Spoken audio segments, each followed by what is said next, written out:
కామారెడ్డి జిల్లాలో భారీ వర్షం ప్రభావం కొనసాగుతోంది. జిల్లా కేంద్రంతో పాటు పలు ప్రాంతాల్లో రాత్రి కురిసిన భారీ వర్షానికి లోతట్టు కాలనీలు జలమయమయ్యాయి. పలు ఇళ్లలోకి వర్షపు నీరు చేరడంతో స్థానికులు ఇబ్బందులు ఎదుర్కొంటున్నారు.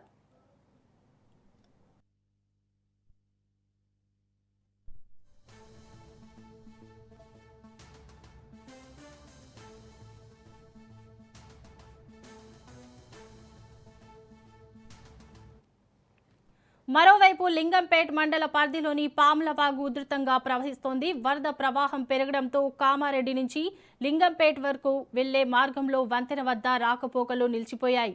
గత ఏడాది భారీ వర్షాలకు ఇదే వంతెన కొట్టుకుపోయిన విషయం తెలిసిందే. తాజాగా మరోసారి వరద ప్రభావంతో ఈ మార్గంలో ప్రయాణానికి అంతరాయం ఏర్పడింది.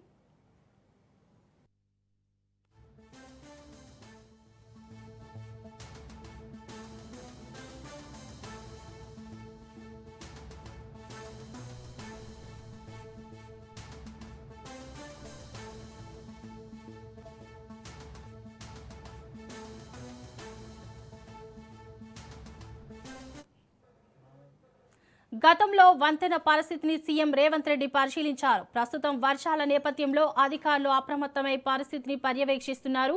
వరద ఉధృతి తగ్గే వరకు ప్రజలు అప్రమత్తంగా ఉండాలని సూచిస్తున్నారు.